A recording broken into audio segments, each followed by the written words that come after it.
Ramiro Segura, Vivir afuera. Antropología de la experiencia urbana. Capítulo 5. La experiencia de la desigualdad urbana, segregación socioespacial, estigmatización y movilidad cotidiana. Lo que en el estilo metropolitano aparece como una disociación es en realidad solo una de sus formas de socialización. George Simmel, La metrópole y la vida mental. 1. Espacio urbano y desigualdad. Más allá de la segregación residencial. Desigualdad y espacio urbano se vinculan de modo complejo. Por un lado, es indudable que las desigualdades entre clases sociales se objetivan en el acceso desigual a la ciudad entendida de modo amplio. Lugar de residencia, vivienda, infraestructura y servicios urbanos, acceso al espacio público, entre otras facetas de la vida urbana. Por el otro, y de manera menos evidente, la forma en que los distintos sectores sociales experimentan cotidianamente la ciudad, la carga simbólica del lugar donde residen, el acceso desigual al espacio urbano, los tiempos y los medios para desplazarse, la forma de tramitar los encuentros y las interacciones en el espacio público, es un proceso que les posibilita aprehender la posición de los distintos grupos sociales ocupan en el espacio social y urbano, reproduciendo límites y divisiones. Estas relaciones entre desigualdad y espacio urbano han sido tematizadas fundamentalmente desde el concepto de segregación socioespacial. Las investigaciones disponibles ahondan la idea de cierta variabilidad histórica, social y cultural de la segregación que nos colocan ante la existencia de diferentes formas de articulación entre territorio, diferencia y desigualdad. Se ha mostrado que en distintas sociedades son segregados grupos y sectores sociales definidos sobre la base de distintos atributos: clase, etnia, raza, nacionalidad, actividad e, incluso, tiempo de residencia. Y que las relaciones que establecen los grupos y los sectores segregados con el resto de la ciudad y de sus habitantes también son diferentes y cambiantes según el tipo de segregación experimentada. Desde nuestra perspectiva, sin embargo, el desafío interpretativo de una antropología de la experiencia urbana consiste en ir más allá de la constatación de la relación existente en determinado momento de una ciudad entre la estructura espacial de la distribución de agentes y la estructura espacial de la distribución de bienes, servicios y oportunidades. Ante un escenario del acceso desigual a la ciudad y a los bienes, servicios y oportunidades que ésta ofrece, surgen las preguntas por las dinámicas sociales que reproducen este orden, así como por los modelos en que los actores sociales experimentan la desigualdad. Mientras la noción de segregación residencial socioeconómica permite caracterizar la lógica predominante en el acceso y la distribución de las residencias en las ciudades latinoamericanas, el peso casi exclusivo de la mirada sobre lo residencial y lo económico tiende a reforzar, implícita o explícitamente, un conjunto de supuestos sobre la experiencia urbana de los sectores populares, como la homogeneidad y el aislamiento social y espacial, no problematizando otras dimensiones e instancias fundamentales de la desigualdad urbana.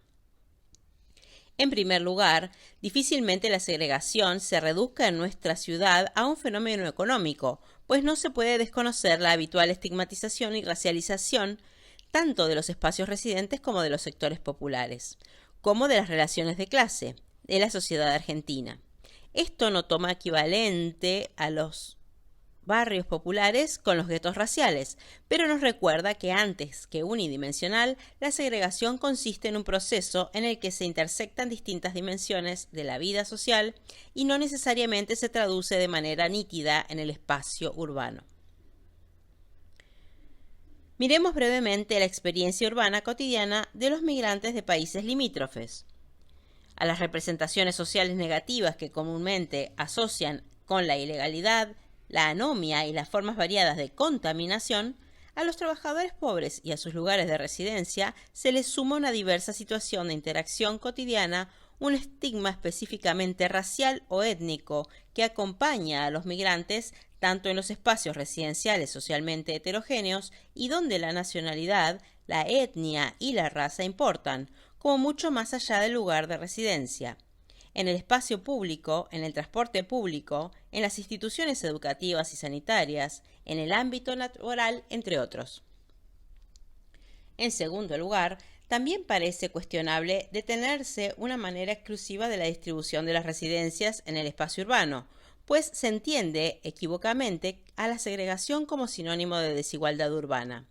¿La segregación se reduce únicamente a un fenómeno residencial y es irrelevante en otras instancias de la vida social? ¿O por el contrario, persiste, se refuerza y o se cuestiona en otros ámbitos sociales como el trabajo, la salud, la educación y el ocio, entre otras esferas de actividad? En definitiva, ¿cómo se articulan los distintos dominios de actividad en la experiencia de los grupos y los sectores segregados? En efecto, creemos que la comprensión de la desigualdad urbana requiere ampliar el análisis tradicional de la segregación urbana, tomando en cuenta las prácticas cotidianas y sus distintas esferas y espacios de intercambio e interacción, que van más allá de las áreas residenciales fijas. Tradicionalmente, los estudios urbanos han enfatizado la posición y el estatismo, ignorando o trivializando la importancia de los movimientos cotidianos de las personas vinculados con el trabajo, la vida familiar, el ocio, la cultura, la religión y o la política. La pregunta por los desplazamientos no busca, sin embargo, contraponer teorías sedentaristas de la vida como con metáforas nomádicas o líquidas, sino analizar cómo se articulan y combinan las posiciones, las distancias y los desplazamientos en la vida urbana, reconociendo que la movilidad es una práctica urbana clave para leer la desigualdad social y urbana. En definitiva, ante un escenario de acceso desigual a la ciudad, emergen las preguntas sobre las interacciones entre grupos sociales desiguales que residen en distintos espacios de la ciudad, las clasificaciones e imaginarios sociales sobre la base de los cuales se regulan las prácticas espaciales y el papel de las configuraciones espaciales en los modos de imaginarse, relacionarse con los demás y con la ciudad. 2. Una topografía del afuera. Separar y ligar son operaciones complementarias y constitutivas de los modos de simbolizar y habitar el espacio. Como señaló hace tiempo George Simmel, en un sentido tanto inmediato como simbólico, tanto corporal como espiritual, somos a cada instante aquellos que separan lo ligado o ligan lo separado. Por esto, una vía útil para conocer los modos de experimentar el espacio consiste en analizar las maneras en que los actores sociales distinguen y a la vez vinculan el adentro y el afuera, el interior y el exterior, lo público y lo privado, la mismidad y la otredad, lo que supone identificar tanto los límites y los umbrales, operaciones de separación de ámbito y prácticas, como los puentes y los pasajes, operaciones de conjunción de tales ámbitos y prácticas disímiles. Con fines analíticos, identificamos un conjunto de ejes metafóricos, sentidos contrapuestos a través de los cuales la ciudad no solo significa, sino que se ritualiza estableciendo distintas mediaciones, donde la experiencia urbana remite a los modos en que los actores situados vinculan, no sin tensiones y contradicciones, y de manera cambiante según los contextos urbanos y las situaciones de interacción, tales oposiciones. Vivir afuera de la ciudad es la representación y el sentimiento compartido entre los residentes de Altos de San Lorenzo. Simultáneamente, como mostramos en el capítulo anterior, la periferia estudiada no constituye un espacio homogéneo. La constatación de temporalidades y condiciones materiales diferenciales en el proceso de llegada y establecimiento en la periferia se traduce en una configuración socioespacial con una fuerte correlación entre tiempo de residencia y condiciones de vida que generan clivajes hacia el interior del espacio barrial. De esta manera, a la vez, en relación con la ciudad, todos viven afuera. En la cotidianidad barrial se distinguen espacios y actores que delinean una topografía del afuera. En este sentido, el afuera tiene, a su vez, un adelante y un detrás. Tiene un fondo. En este segundo eje metafórico se opone el delante y el detrás, se condensan diferencias relativas no solo a la infraestructura y el tipo de vivienda, sino que desde la perspectiva de los residentes del sector 1, refiere también a las diferencias en la clase social media y baja y relaciona con el terreno, propietario e intruso, el tiempo de residencia, antiguo y reciente, la procedencia de los residentes, argentino y extranjero, la relación con el Estado, trabajo y planes, e incluso las cualidades morales, nómicos o anómicos, en una compleja intersección entre fronteras sociales y simbólicas, siendo siempre posible ir más hacia afuera, más hacia el fondo. Por último, el tercer eje metafórico corresponde a la oposición entre cerca y lejos que comunica, estableciendo un puente, los otros dos ejes, es decir, desde el límite de la ciudad representado por la avenida de Circunvalación, frontera entre la ciudad y el afuera. Uno puede irse alejando cada vez más hacia el fondo, a la vez que cuanto más en el fondo uno se encuentre, se estará cada vez más lejos de la ciudad y de lo que a ella se asocia. Los tres ejes metafóricos forman un sistema topográfico por medio del cual se simboliza, segmenta y otorga sentido al espacio barrial y a las relaciones con el entorno y con los demás. Entrar y salir del barrio y de la ciudad, estar adelante o atrás del barrio, lo que está cerca y lo que se encuentra lejos. Es a través de tales ejes que se representan el espacio barrial y se orientan las prácticas del espacio. Ejes metafóricos que, como modos de conceptuar la realidad, impregnan la vida cotidiana, el lenguaje, el pensamiento y las prácticas. En definitiva, se trata de un sistema que tiene su base en la experiencia del espacio y, al mismo tiempo, le da forma a dichas experiencias orientando a los actores sociales en el espacio. De esta manera, a partir de su aplanada geografía y de su homogénea traza, emergen límites, distancias y jerarquías que brindan indicios tanto de los modos de usar el espacio de la ciudad como de las posiciones diferenciales de los actores sociales en el espacio urbano. Simultáneamente, y aquí radica la riqueza metafórica, al hablar del espacio habla también de otra cosa. Simboliza las relaciones de poder y las desiguales posiciones sociales de distintos actores asociados a un determinado espacio. El fondo y el afuera, por ejemplo, hablan de espacios específicos y a la vez grupos de actores sociales, los del fondo y los de afuera. Y como mostraremos en este capítulo, las nociones de cercanía y lejanía no solo miden distancias espaciales, sino distancias sociales, culturales e incluso morales. 3. La ciudad, escenario de desplazamientos. Mientras durante la década de 1990 y comienzos de la siguiente se asoció el neoliberalismo tanto con los procesos de fragmentación socioespacial como con el emergente mundo comunitario de los pobres urbanos, los cambios desarrollados a partir de 2003, vinculados con el incremento del empleo, la recuperación de los índices productivos, la implementación de nuevas políticas sociales y la consecuente reducción moderada de la desigualdad de ingresos, nos exigieron repensar la vigencia de las hipótesis de las ciencias sociales constituyeron sobre los sectores populares. En efecto, si el momento más agudo del impacto del neoliberalismo en Argentina, la totalidad de los habitantes de los barrios populares estaban sumidos en el desempleo o el subempleo y los viejos dormitorios obreros devinieron espacios comunitarios de la desocupación, y dieron lugar a la hipótesis de la territorialización de los sectores populares urbanos, la reactivación económica y la consecuente recuperación de puestos de trabajo supusieron una intensa movilidad urbana cotidiana por parte de los habitantes de los espacios segregados.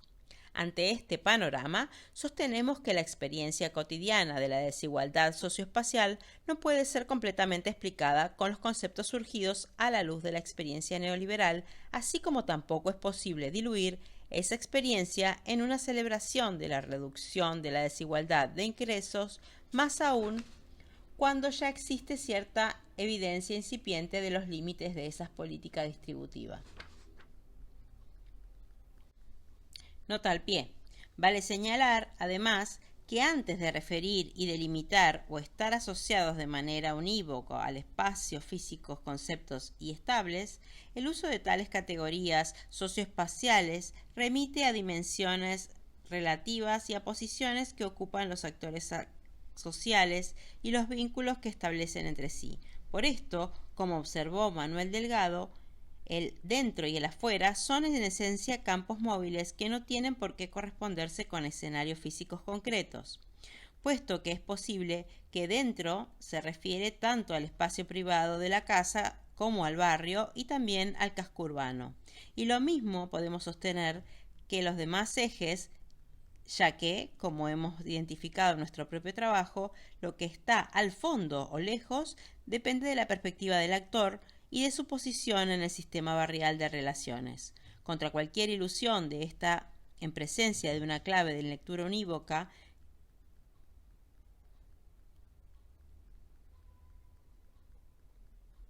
que tornara transparente las relaciones entre el espacio construido y la estructura social, vale la pena enfatizar que no estamos ante un lenguaje universal, una gramática espacial autónoma de las prácticas sociales. Al contrario, categorías y oposiciones idénticas funcionan y significan cosas distintas según los contextos sociales en los que son desplegados y puestas en juego por actores sociales y espacialmente situados.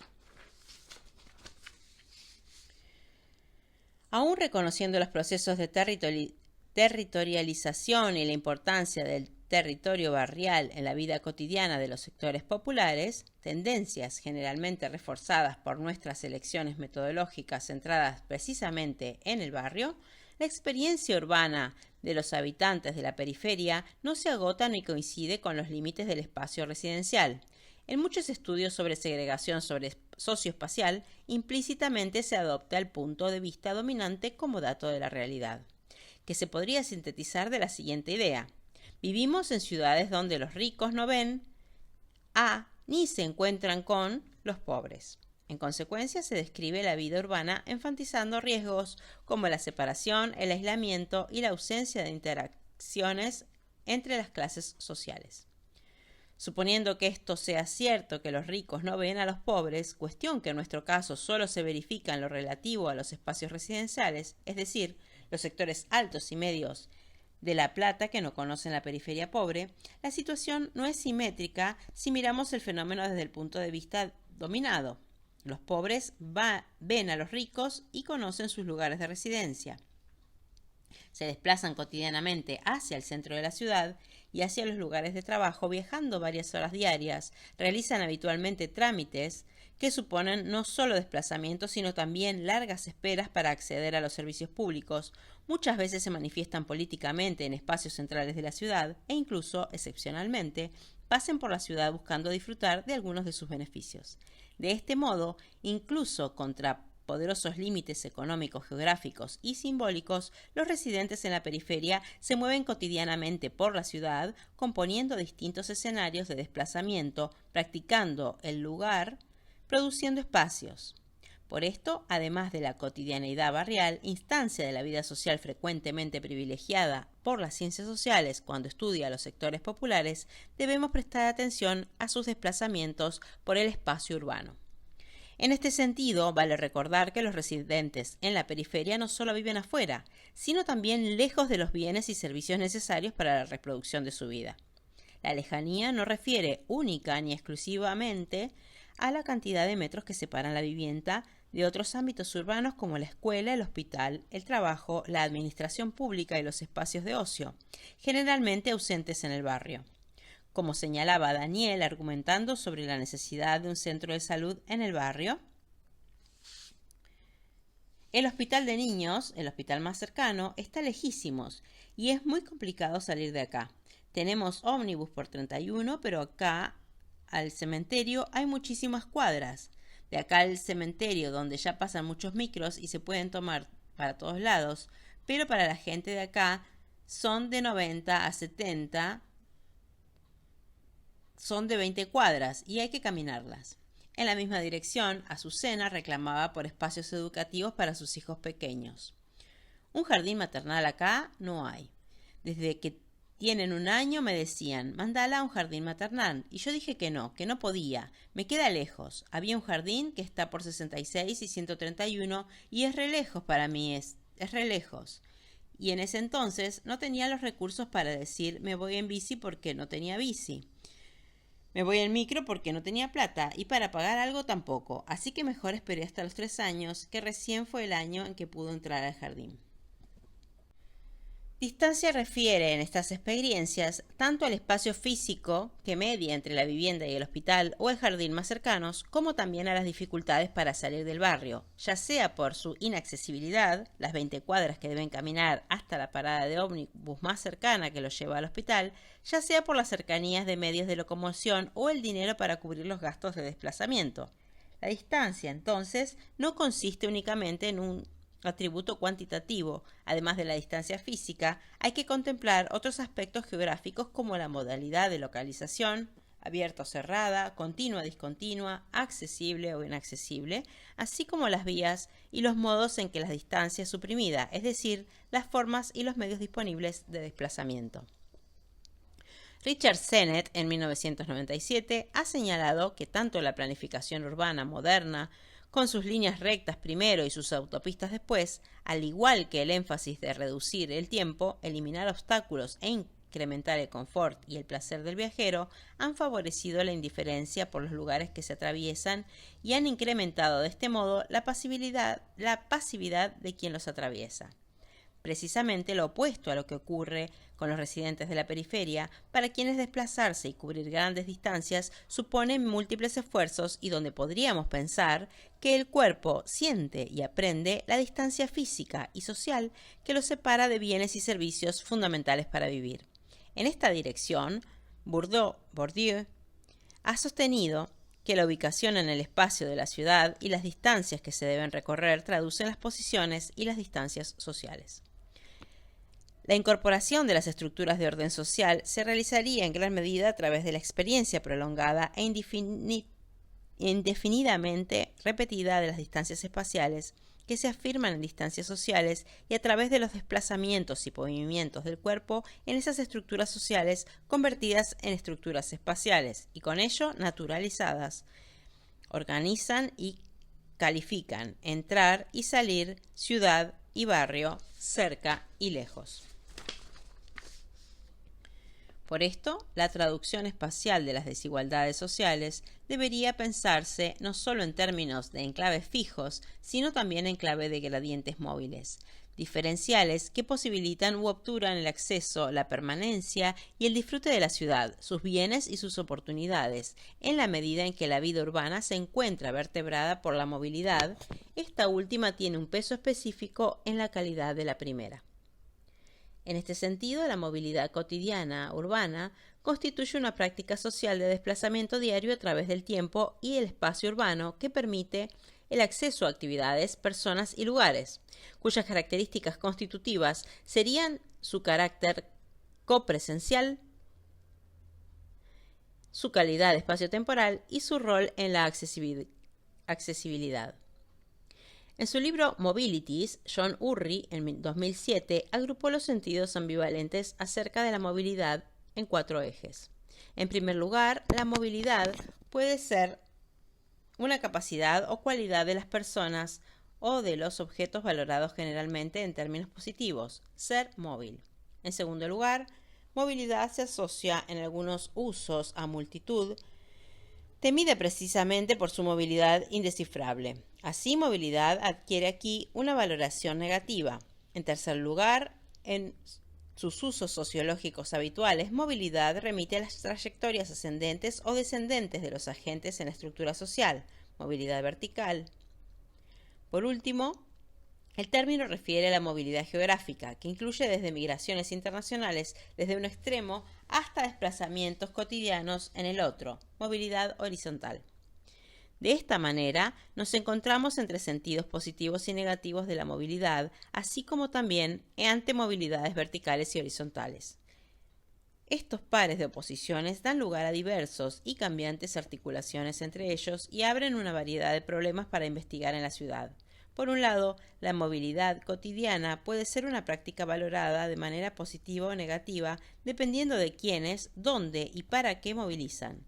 Sabemos, por ejemplo, que en el mismo tiempo que la planificación urbana se preocupaba por agilizar la movilidad de las mercancías y los individuos, se esforzaba por inhibir y desarticular las movilizaciones colectivas. En la misma dirección, son sobrados los casos que muestran la valoración socialmente diferencial de la presencia de personas en el espacio urbano según la clase, la etnia, la ciudad y el género, entre otras dimensiones. Por otro lado, se abre el interrogante de la relación entre las movilidades vertical y horizontal. ¿Qué tipo de relación se establece entre ambas movilidades? Parece bastante claro que no hay una respuesta automática a esta pregunta. La alta movilidad puede ser un rasgo compartido por la experiencia urbana de personas de distintas clases sociales, aunque en términos estadísticos las clases altas se mueven más y construyen una escala geográfica más amplia, y por lo mismo pueden ser motivo de ascenso o descenso social. Y otro tanto ocurre con la inmovilidad. Entre la inmovilidad forzada y las distintas formas de movilidad obligada, se despliegan en la ciudad diversas formas de movilidad cotidiana, accesos al espacio público, a recursos y a relaciones sociales que se vinculan de manera no lineal con la movilidad social. Tomando como punto de partida los 5 dominios urbanos, doméstico, aprovisionamiento, recreación, vecindad y tránsito, identificados por Hanners, analizamos la territorialidad de las prácticas de los residentes en la periferia asociados a cada uno de estos dominios. En términos generales, lo primero que se identificó es la centralidad que tiene la práctica de salir, es decir, el desplazamiento hacia afuera del barrio en las estrategias de aprovisionamiento. El barrio no es un ámbito autónomo ni autosuficiente, por lo que sus residentes deben salir para obtener un conjunto de bienes y servicios fundamentales para la reproducción de la vida. En otro trabajo, propusimos la ecuación recursos hacia afuera, vínculos hacia adentro, como una fórmula que condensaba esquemática y parcialmente la vida en barrios populares, vida tensada entre una multiplicidad de fuerzas que empujan hacia el aislamiento y la exclusión, por un lado, y la movilidad como práctica fundamental en las estrategias implementadas para sobrevivir, por el otro. Se trataba de una fórmula esquemática y parcial por dos motivos. En primer lugar, porque no todos los recursos para vivir se obtienen fuera del barrio, ni se sale únicamente en búsqueda de recursos. No obstante esto, la mayor parte de los desplazamientos por la ciudad consisten en salidas instrumentales. Se sale por algo puntual y específico, ir a trabajar, acceder a la educación y la salud, realizar trámites, lo que supone un gran esfuerzo en términos económicos, temporales y corporales por la escasez de dinero, las grandes distancias y la mala calidad de los medios de transporte. En segundo lugar, porque, según la posición social de los actores barriales analizados, la circulación, los desplazamientos y las territorialidades varían sensiblemente. De hecho, del trabajo de campo realizado surge que para comprender los desplazamientos por la ciudad se debe mirar la cambiante articulación entre la condición laboral, el género y la edad, entre otras dimensiones, que influyen tanto en el conocimiento de la ciudad como en las territorialidades cotidianas de cada una de las personas de la ciudad. 4. Lógicas de circulación por la ciudad. El hecho de que los residentes de la periferia compartan una posición espacial y social desventajosa y que sea imperioso para ellos desplazarse por la ciudad no debe conducir a la conclusión de que sus movimientos sean idénticos. No alcanza con señalar que los residentes de la periferia se desplazan cubriendo grandes distancias físicas y sociales cuestionando un conjunto de límites. Es necesario reconstituir sus lógicas de circulación por la ciudad. Como la razón fundamental para salir del barrio se vincula con el aprovisionamiento o la ocupación de las personas, es fundamental para comprender sus desplazamientos. Personas como Carlos, que trabaja en la construcción, y Javier, que se dedica al cartoneo, sostienen lo mismo que Víctor, que es electricista. Voy al centro todos los días. Sin embargo, además de la situación en el mercado de trabajo, las relaciones de género ayudan a comprender las lógicas de circulación por la ciudad. Mientras la mayoría de los varones adultos salen del barrio hacia sus trabajos, caracterizados por la informalidad y la baja calificación, las mujeres, independientemente de su relación con el mercado de trabajo, se encargan de la reproducción del espacio doméstico, lo cual implica también la movilidad cotidiana hacia la escuela, el hospital y el comedor e influye negativamente en sus posibilidades en el mercado de trabajo. Cómo se combinan las actividades y los roles depende tanto de los arreglos familiares como del curso de vida. En este sentido, la historia de Azucena nos permite observar la variación temporal de su movilidad cotidiana. Ella trabajó junto con su madre en las quintas de Arana desde los 12 años, cosechando chaucha, curando las flores del tomate, cosechando berenjena. En esta época salía en bicicleta a las 6 de la mañana, antes de que amanezca me llevaba algo de comer y venía a la noche recansada a dormir. Me bañaba, me dormía y al otro día lo mismo. Después conoció a su marido actual en el barrio y dejó de trabajar. Actualmente, mientras su marido sale a las 7 y vuelve a las 6 de la tarde, todos los días, de lunes a sábado, Azucena describe su cotidiano. Estoy juntada hace 6 años y medio, siempre estuve acá en mi casa, de mi casa a la casa de mi mamá, de la casa de mi mamá a la casa de mi suegra, de la casa de mamá a media cuadra y a la casa de mi suegra a 1,5 cuadras.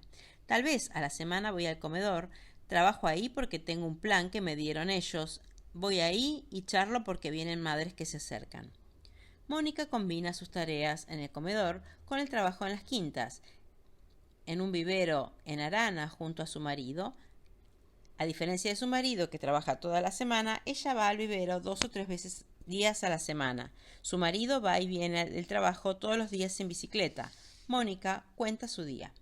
Me levanto, me voy a trabajar, vuelvo, vengo a mi casa, hago para comer, su marido regresa a almorzar y después me voy a trabajar. A las 6:30 de la tarde entro a la escuela y hasta las 9 de la noche no vuelvo a mi casa. Se delinea una lógica barrial cotidiana. Los varones salen temprano para trabajar y regresan al barrio por la tarde. Las mujeres se ocupan de la reproducción doméstica, muchas de las cuales implica grandes desplazamientos y sostienen diversas instancias barriales como el comedor, además del rol de muchas de ellas en el mercado laboral. Por supuesto, también existen variaciones en la movilidad de las mujeres, mientras que desde que se casó Azucena no sale mucho, cuida de la casa y realiza la contraprestación del plan en un comedor de barrio. En su rol de militante social y referente de un comedor, Esther señala: casi siempre estoy en el centro, porque si no me muevo, esto no funciona. De todos modos, más allá de las variaciones de las experiencias de Azucena como ama de casa y de Esther, con su rol clave en la trama política del barrio, quizás sean posiciones extremas. Las relaciones de género se traducen en itinerarios claramente diferenciados entre varones y mujeres. Mientras los primeros realizan itinerarios lineales del tipo casa-trabajo-casa, podríamos describir los itinerarios femeninos como no lineales o múltiples, en medida que deben hacer compatibles diversos requerimientos, ya sean domésticos o laborales. Así, el almacén, el comedor, la escuela y la salita son espacios específicamente femeninos, puntos a partir de los cuales las mujeres organizan cognitivamente el resto de la morfología urbana y ordenan sus andares con itinerarios del tipo casa, escuela, trabajo, escuela, almacén, casa o casa, salita, casa, escuela, casa. 5. Los sentidos de salir.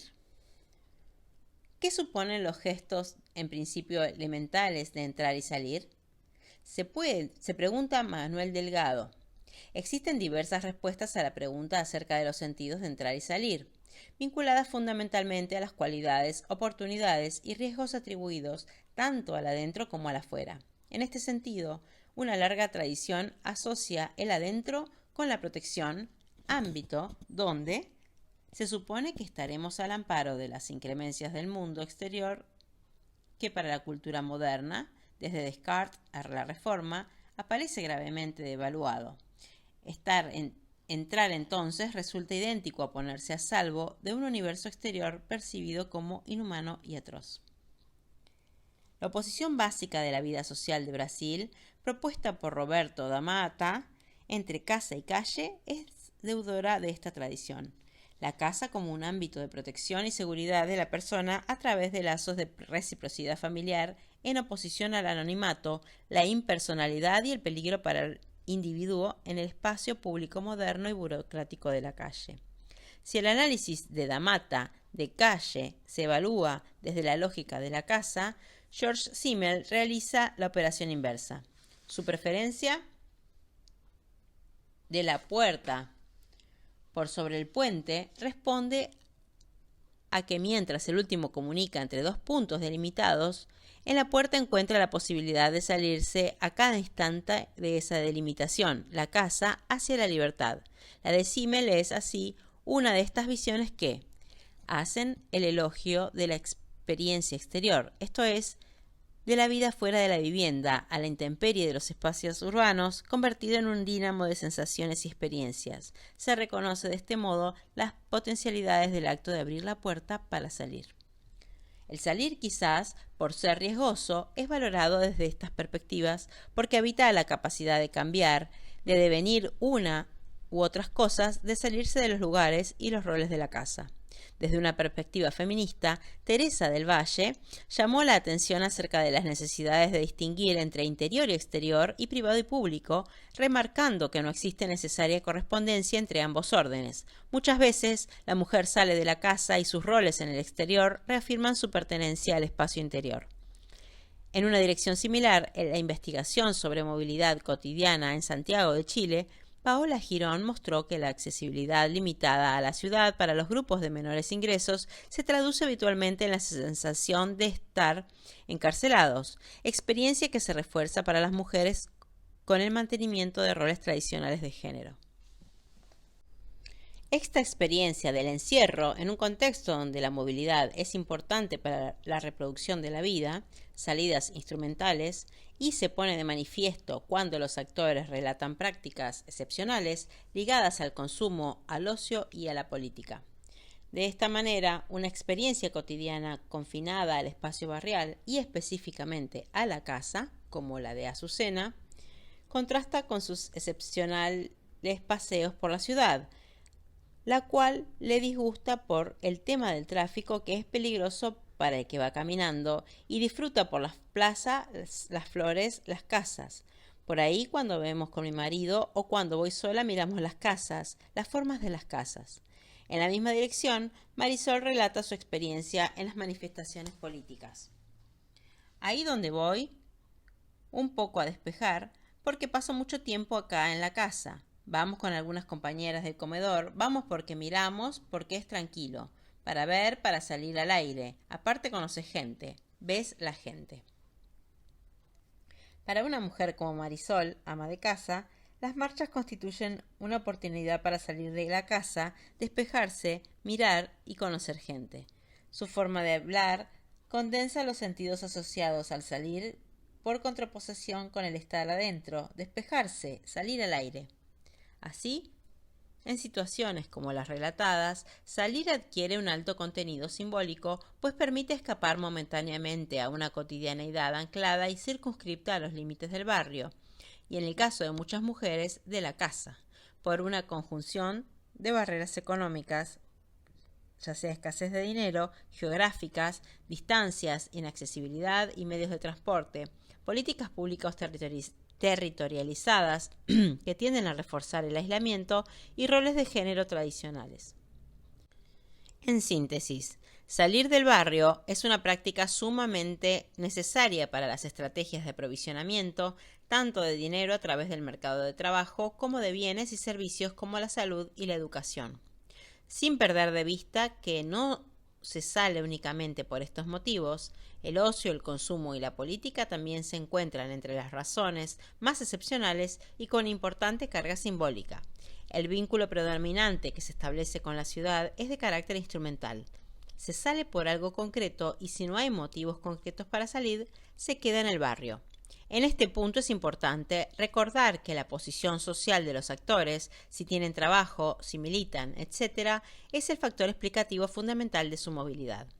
Si el afuera adquiere relevancia en las estrategias de aprovisionamiento, en el adentro se solapan y entrecruzan los ámbitos de la vecindad, el parentesco y el ocio.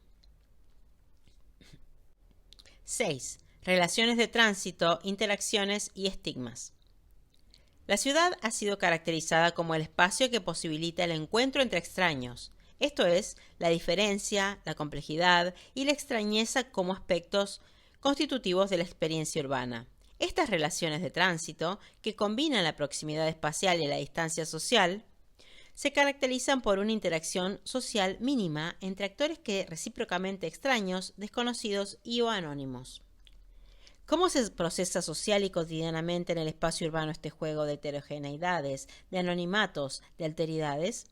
Hace tiempo, Clyde Mitchell señaló que en la ciudad es posible distinguir, además de las relaciones estructurales, relaciones como las laborales, que tienen pautas permanentes de interacción basadas en roles, y las relaciones personales, red de lazos afectivos que los individuos configuran en torno suyo, lo que denominó relaciones categoriales, es decir, relaciones que se desarrollan en situaciones en las que los contactos son superficiales y rutinarios y que son resultados de la tendencia a categorizar a la gente en función de algunas características visibles y a ordenar el comportamiento de acuerdo con dicha categorización, generalmente estereotipada.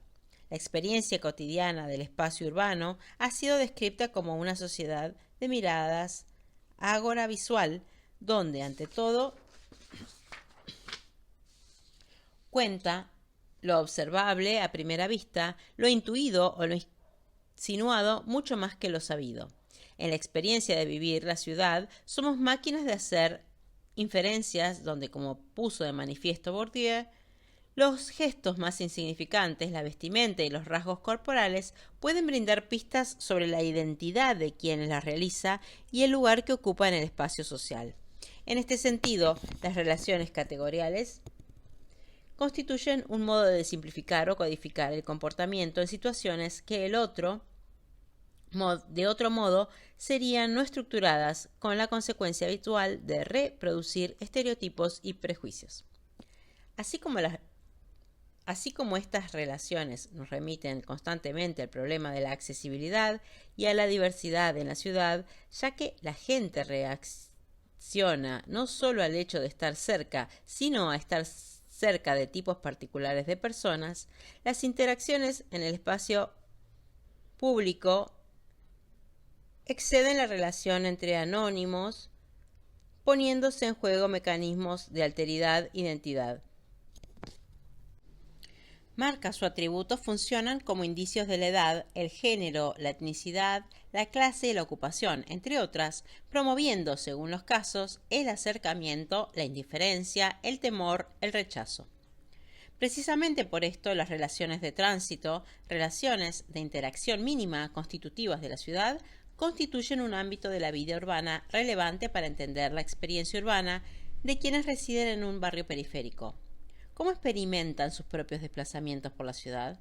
¿Qué imagen les devuelven los otros con los cuales se encuentran e interactúan en el espacio público? Cuando estuve en el centro, contaba Mónica, la desconfianza era total. En el imaginario de la ciudad, Altos de San Lorenzo y fundamentalmente sus asentamientos son estigmatizados.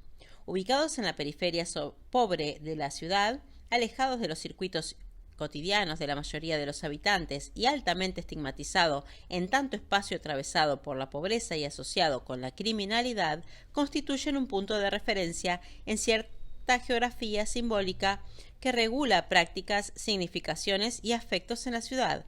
En ese mapa simbólico, más o menos compartido, donde los distintos lugares que componen la ciudad adquieren valoraciones diferenciales al relacionarse unos con otros, los asentamientos constituyen una de las figuras habituales para hablar de la periferia, de sus problemas y de sus riesgos, con la fuerza de la reiteración, de la recurrencia, por medio de las historias de baja intensidad sobre carencias, delitos y conflictos. La prensa gráfica local ha colaborado en construir un mapa del desorden que tiene en los asentamientos periféricos uno de sus locus habituales.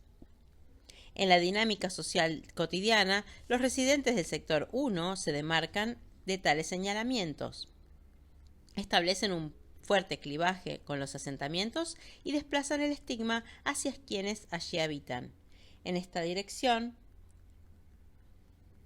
Gabriela contaba que cuando ella dice «yo vivo en la 72 para allá, fuera del casco urbano», las personas la miran extrañadas y le preguntan «¿En los Altos de San Lorenzo?»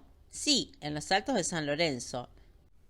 Lo digo con orgullo y a mí no me molesta vivir acá, y a veces he escuchado a la gente decir «se escucha más Altos de San Lorenzo por los problemas delictivos que por las obras en sí», y yo digo «bueno, pero en Altos de San Lorenzo vive gente buena también».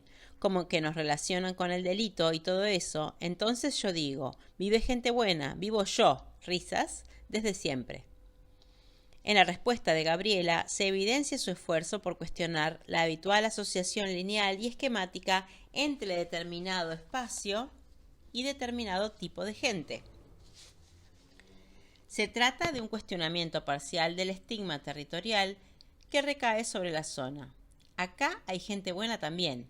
En la misma dirección, Domingo, también residente del sector 1, editaba desde hace unos años una revista bimestral de distribución gratuita sobre el barrio que se financiaba con publicidad de los comercios y en la cual se publicaban notas sobre el barrio. En una asamblea barrial a la que concurrió para ver la posibilidad de hacer un informe sobre las actividades de la asamblea en la revista, explicitó su criterio para las notas. Queremos colaborar con el bueno del barrio. Buscamos apoyar los emprendimientos buenos del barrio. Queremos mostrar lo que no sale en los diarios. Siempre que salimos en los diarios es por policiales. Yo hace 60 años que vivo en el barrio y cuando digo que vivo en Altos de San Lorenzo la gente se asusta, te mira con cara rara. Y lo cierto es que en el centro hay más robos que acá. Sin embargo, muchos de estos esfuerzos parecen infructuosos fundamentalmente para los residentes de los asentamientos. Hablando sobre su barrio, Esther señalaba: los del centro a nosotros nos dicen villeros, y en la escuela de mi hija le dicen villera, porque a ella le dicen ¿dónde vivís? En la 90. Ah, esa es villera, negrita villera. Nos ven como eso acá. Aparte de ese lugar, la 90, este lugar está recontra quemado por incendios de autos, robaron autos y todos los autos venían a esta calle. Entonces, como que está quemado. Ni los remises ni los autos quieren entrar a este lugar, ni los taxis. La mayoría de la gente no quiere. No, dice, a la 90 no vamos. Es peligrosa. En estos relatos y experiencias de los habitantes de los asentamientos se condensan las características principales de los estigmas territoriales. Básicamente, el desplazamiento que el estigma opera desde un tipo de hábitat o vivienda a un tipo de persona, de la villa a los villeros, lo que se traduce tanto en las prácticas espaciales de los habitantes de la ciudad, que al asociar esos espacios a la violencia y a la delincuencia, los evitan, como en una marcación que acompaña a los residentes del barrio a diversos espacios de interacción social, sumando desventajas adicionales en las oportunidades laborales, el acceso a servicios y a otros bienes socialmente valorados, a las que ya experimentan por su lugar de residencia. Ahora bien, la estigmatización no es solamente territorial, recordándonos que el acceso desigual a la ciudad se articula y combina con dimensiones étnicas y raciales, entre otras. De esta manera, al no limitarse la estigmatización de manera exclusiva al espacio residencial, estando también ligada al cuerpo y la apariencia, son más complejas y difíciles las prácticas para desmarcarse. Daniel contaba: hay 2 o 3 compañeras que ya están independizándose, quieren hacer su vida, salen a buscar trabajo, salen al centro y ahí cuentan ellas cómo son morochitas, las hicieron al costado y agarraron a otras más blancas, ¿entendés? Se sentían muy mal estas chicas porque habían sido despreciadas. Donde se ve un trabajo que lo puede hacer cualquiera, eligen a la gente sin experiencia y más blancos. Esta situación se agrava con los habituales controles discrecionales que realiza la policía a los residentes del barrio, ya sea cuando están saliendo o retornando a sus hogares en sus inmediaciones, ya sea cuando se encuentran en espacios públicos alejados de su lugar de residencia. En efecto, durante el trabajo de campo era habitual ver a los puestos de la policía localizado en la intersección de las avenidas 72 y 19, principal vía de entrada y salida de los asentamientos. Se trataba de una verdadera aduana urbana, donde la idea de frontera dejaba de ser solo metafórica, que controlaba los flujos y los desplazamientos de las personas entre el casco urbano y la periferia. Este cotidiano rol de aduanero por parte de la policía fue marcado por Mónica. La policía, cuando te ve que vos andás bien cambiadito, venís bien o venís de otro lado y venís cambiado, no te hinchan para nada. Pero te digo porque a mí me ha pasado en la 90, cuando venís de trabajar, te hinchan las pelotas, te piden documentos, que de dónde venís, que de dónde trabajás. Yo muchas veces Le tenía que mandar a la mujer policía que se vaya al diablo. Le dije, ¿querés encontrar a los chorros? Vení después de las 6:30 de la tarde. Vení abajo del puente. A mí no me vas a encontrar nada, le dije. A mí me han parado varias veces pidiéndome el documento y a mi marido lo han llevado un par de veces cuando volvía de trabajar. Él antes venía siempre en bicicleta. Después ya le empezaron a traer los patrones. Les comentó que lo levantaban y ahora lo traen y lo dejan en la 80 y 137 y de ahí se viene en bici. Además de este control en las inmediaciones del barrio, en el espacio público del estigma territorial también se activa. Como relataba Daniel, cuando la policía te pregunta de dónde sos y vos le decís que de Puente de Fierro, listo, para ellos están ahí todos los malandras. Cansado de esta situación, Daniel aprendió a responder a los interrogatorios policiales callejeros. Después uno va tomando experiencia y le cambiaba la dirección a ver qué es lo que pasaba. Ramiro, ¿y qué le decías? Daniel, en vez de decirle Puente de Fierro, decía calle 88 entre 28 y 29. Entonces, ¿qué hace la policía? Piensa, dice, ¿a dónde queda? Como que se pierde.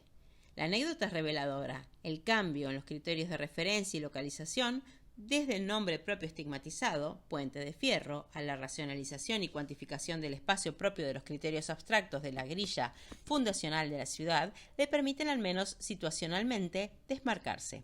A la vez, es una muestra más de que la mayoría de las personas que habitan la ciudad desconocen la ubicación precisa del barrio, lo que impide que, en general, continúen reproduciendo el estigma.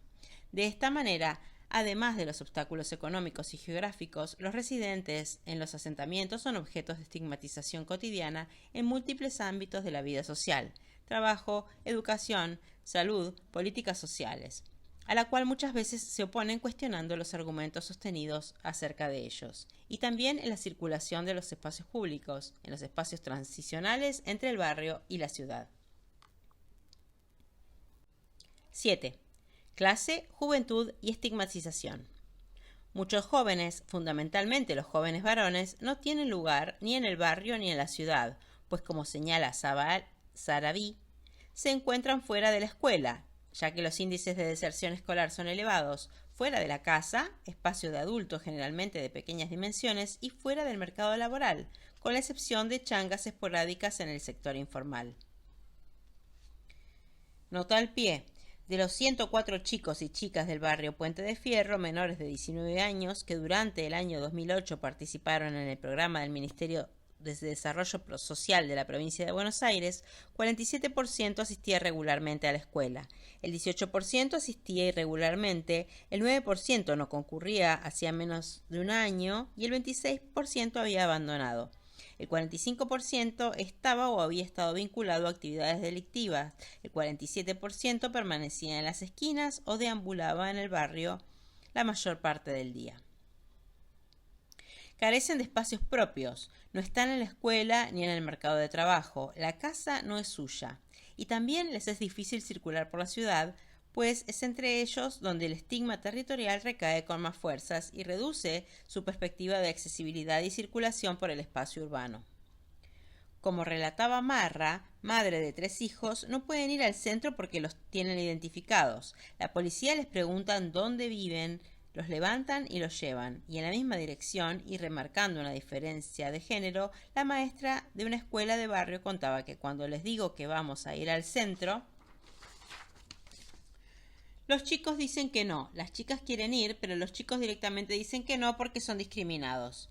Nos encontramos ante la experiencia que Gabriel Kessler denominó relato de la estigmatización, relato de la inseguridad sostenido fundamentalmente por aquellos jóvenes y sus madres que, siendo habitualmente señalados como peligrosos y victimarios, narran la vivencia cotidiana del estigma en el barrio, en el espacio público y el maltrato de la policía. En este contexto, la ocupación de esquinas y descampados que tanto temor generaba en otros residentes del barrio, lejos de hablar de una apropiación y dominio juvenil del espacio barrial, señala el repliegue hacia un lugar único y tiempos disponibles. A esta práctica, la que genera temor entre adultos y se transforma en un punto de discusión y disenso entre las diversas organizaciones sociales y políticas del barrio en cuanto a qué hacer con los jóvenes. Ante la centralidad de la problemática, tanto para estas instituciones y programas que intervienen sobre la juventud como para las organizaciones barriales, se conformó en el comedor de Puente de Fierro una mesa técnica donde quincenalmente miembros de las distintas instituciones y referentes barriales intercambiaban información y experiencias y discutían vías de intervención a seguir sobre casos puntuales, evitando soluciones represivas. De hecho, el origen de esta experiencia se remonta a un conflicto que hubo en torno a un grupo de jóvenes que tenían en la calle 29 y 89 su lugar de reunión, donde pasaban largas horas, fundamentalmente durante la tarde y la noche. Se trataba de chicos que, como sostuvo Daniel, conocemos a los padres, los hermanos, los primos, a todos. Son gentes que llegaron junto con nosotros, siguen viviendo en el barrio. La ocupación de esta esquina por parte de los jóvenes y según algunos adultos, la molestia que generaban por estar todo el día en el lugar, bebiendo, fumando marihuana y robando, condujo a que un grupo de 16 vecinos, conducidos por Mónica, en sus palabras, yo fui la cabecilla, presentara una denuncia contra los jóvenes y los detuviera la policía. En el barrio, y nota al pie, en el barrio existían diversos programas de intervención sobre los jóvenes considerados una población de riesgo, el Centro de Prevención de Adicciones, los distintos programas del Ministerio de Desarrollo Social, las intervenciones del Foro de la Niñez pertenecientes al Central de Trabajadores de la Argentinos o la CTA, los trabajadores sociales del Hospital de Niños, entre otros.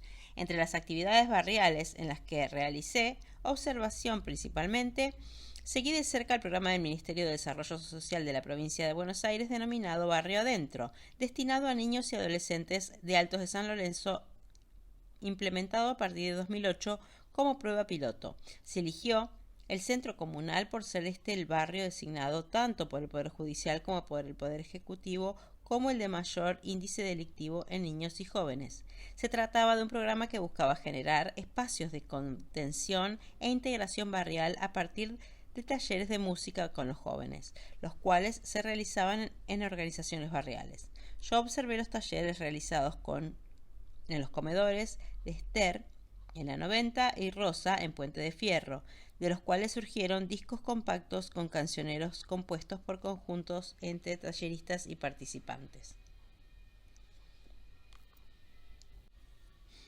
En torno a este evento, las posiciones se polarizaron y generaron o reforzaron diferencias entre personas y organizaciones que habitualmente trabajaban de manera conjunta. El enfrentamiento más evidente se dio entre quienes realizaron la denuncia y quienes no participan en la misma por considerar que la policía era parte del problema y nunca la solución. Entre estos últimos se encontraba Rosa, importante referente barrial que tenía una guardería y un refugio en el barrio. Por este motivo no me llevo con Rosa, dijo Mónica. Ella apaña a los chorros. Vos pasás por su casa el sábado tipo 9 o 10 de la noche y están apilados ahí afuera. Pero incluso entre las personas que realizaron la denuncia era posible identificar sentidos y finalidades diferentes.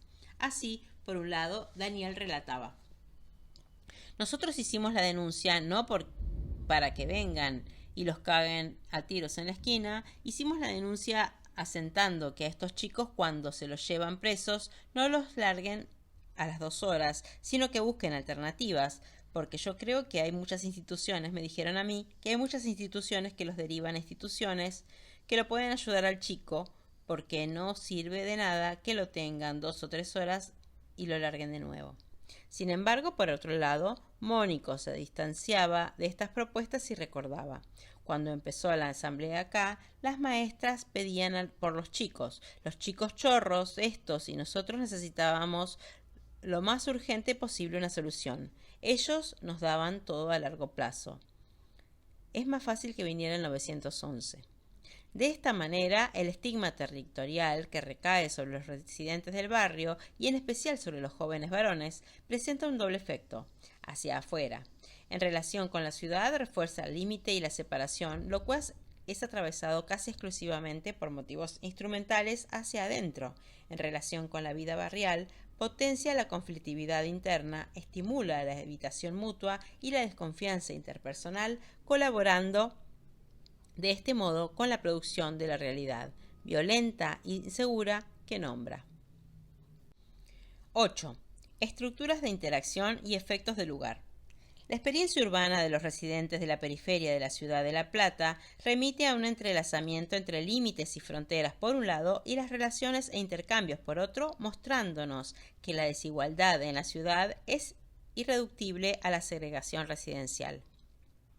El desafío consiste en mirar simultáneamente posiciones y movilidades, indagando cómo se entrelazan los límites y las fronteras con las relaciones y los intercambios para poder comprender cómo los flujos crean y recrean fronteras y barreras.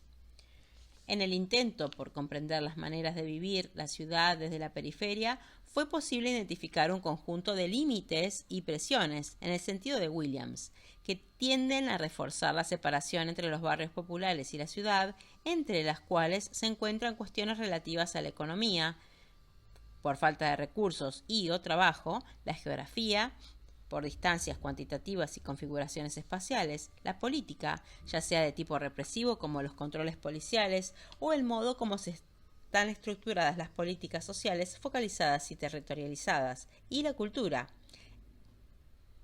representando estigmas que acompañan a la población de la periferia en diversas situaciones sociales, incluso muy lejos de su lugar de residencia, como en la educación, la salud y el espacio público, entre otros. A la vez, incluso con la importancia de las políticas sociales y las organizaciones sociales tienen en la reproducción de la vida cotidiana, el barrio no es una entidad autónoma ni autosuficiente. Es un imperativo para la mayoría de las personas salir del barrio para acceder a bienes y servicios fundamentales para la vida. Proponemos pensar esta tensión y potencial articulación entre límites y relaciones con el concepto de estructura de interacción, que el antropólogo Friedrich Barth desarrolló para el análisis de las relaciones interétnicas. En efecto, Barth observó que la persistencia de un límite categorial a partir del cual se constituían dos grupos sociales no se debía a la ausencia de interacción, sino todo lo contrario, que se producen y reproducen límites y distensiones.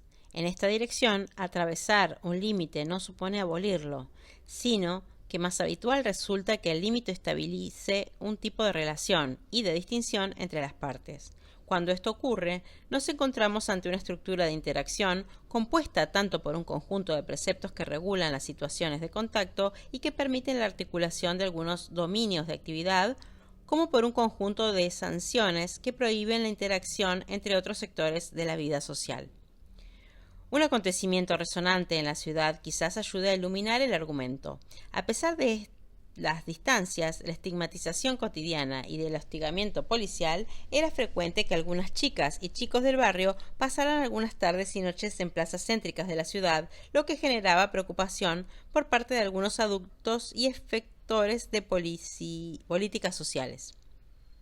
Una tarde, durante un taller, nos quedamos charlando con Kika, Rocío, Rama, Malena y Joana, chicos y chicas entre 12 y 15 años, sobre la infancia. Ramiro: ¿dónde pasaron la infancia? Rocío: acá. Ramiro: Rama: en el Chaco. Ramiro: ¿y Kika? Kika hasta los 8 años viví en Misiones, después me vine a vivir acá. Ramiro: ¿cómo fue llegar a La Plata? ¿Qué se acuerdan? Rama: yo cuando llegué a La Plata vivía en una casa de mi hermana que se llama Negra. Ella fue la primera que llegó acá. Me gustaba ir al centro y pedir monedas porque me hacía 100 pesos por día. Risas. Ramiro: ¿sí? ¿Te daban muchas monedas? Rama: sí, me iba a las 8 de la mañana y a las 2 ya venía para acá. Joana: y sí, yo también hacía eso que dice ella, pero me acuerdo que la primera vez me fui, ellas hacían 70, 80 y hasta 100 pesos y yo me hice 15 centavos. ¿Por qué? Joana: porque era re vergonzosa y después mi hermano no me quiso llevar más porque decía que era muy vergonzosa y no pedía nada. Por su parte, en el relato de Luz y Sofía, dos hermanas de 15 y 16 años residentes de Puente de Fierro, frecuentaban la plaza para pedir plata o robar algo para pasar el tiempo, y se encontraban con chicos y chicas de otros barrios periféricos de la ciudad. Fue en el marco de incursiones similares de jóvenes de la periferia sobre el centro de la ciudad para pasar el tiempo, encontrarse con amigos y o pedir plata que se produjo una agresión a estos jóvenes la noche del 25 de julio de 2008, cuando un grupo de adultos, policías, atacó con cadenas, fierros y armas blancas a un grupo de alrededor de 20 chicas y chicos bautizado y convertido en problema tiempo antes por los medios locales como la Banda de la Frazada. Si bien se suele entender el espacio público, y sería deseable que así lo fuera, como un espacio físico de la ciudad accesible para todos, susceptible de diversos usos y que implica la copresencia entre desconocidos de las ciudades, existe un conjunto de regulaciones y reglamentaciones mayormente implícitas y naturalizadas que prescriben y proscriben acciones y usos, así como las formas adecuadas de gestionar la proximidad y la distancia con desconocidos. Se trata de una estructura de interacción que, si bien sujeta a cuestionamientos, negociaciones y modificaciones, tácitamente supone que hay un lugar y un tiempo para cada cosa, y para cada clase, grupo, género, edad, etc. En el caso de La Plata, la estructura de interacción dominante se expresa en los residentes de los barrios periféricos casi exclusivamente van a la ciudad, al centro de la ciudad, por motivos instrumentales: trabajo, trámites burocráticos, hospital. La práctica de chicos y chicas de barrios periféricos de ocupar una plaza central de la ciudad llamó la atención de la policía, de la prensa, de los comerciantes cercanos, de algunos vecinos, precisamente porque su presencia y sus formas contradecían la hasta este momento implícita estructura de interacción dominante y naturalizada en la ciudad. En definitiva, su presencia fuera de lugar supuso para estos chicos y chicas su visibilización creciente, la consecuente pérdida de su derecho al anonimato. Y al verse interpelados constantemente a dar explicaciones sobre sí mismos y sobre lo que hacían en ese lugar, en definitiva, en las lógicas de su desplazamiento sobre la periferia hacia el centro, su andar, y en el tipo de espacio apropiado y los modos de apropiarse del mismo, su estar, los jóvenes cuestionaban, quizás sin saberlo, un conjunto de límites sociales simbólicos acerca de los usos de la ciudad. En síntesis, la estructura de interacción identificada combina de modo específico límites y relaciones. Mientras la mayoría de las salidas del barrio se vinculan con el dominio del aprovisionamiento, incursiones instrumentales vinculadas con trabajar, ir al hospital, hacer un trámite, entre otros, los dominios del parentesco, la vecindad y el ocio se mantienen para la mayor parte de las personas y en la gran mayoría de las situaciones dentro de los límites barriales. De este modo, de experimentar la ciudad de la periferia, con sus modulaciones específicas de ocupación, género y edad, no solo es singular respecto a otros habitantes de la ciudad, sino que también sedimenta en su conjunto de categorías con las cuales pensar la posición propia y la de los demás en el espacio urbano y social. En este sentido, sostenemos que la experiencia cotidiana del acceso desigual a la ciudad expresado en posiciones, habitar la periferia, distancias, lejanía y costosos movimientos e interacciones, estigmas específicas, tiende a reproducirse en el lenguaje y en las prácticas, en tanto categorías de percepción y evaluación del espacio social. Una tarde en el comedor se produjo el siguiente diálogo. Daniel: como que la gente de acá está mucho más aislada. Mónica: sí. Ramiro: ¿ven eso? Daniel: aislada con la gente de ciudad, o sea, hay poca participación en el tema de convivir con gente de ciudad. Lo que es gente de barrio es barrio y pareciera que lo que es gente de ciudad, de ciudad. Mónica: hay desconfianza, en realidad es eso. Te digo que me ha pasado cuando estuve en el centro. Hay personas mayores que muchas veces, antes de preguntarte algo, te miran bien primero, y cuando voy al centro, a veces con mis hijos, la desconfianza total está. Daniel: la gente del barrio es más quedada, viene del trabajo y se queda, de casa al trabajo y del trabajo a casa, generalmente siempre, hace así la gente que viene del interior. Hay muy poco contacto con la gente de la ciudad, no sé, es como el agua y el aceite, siempre cuesta juntarse.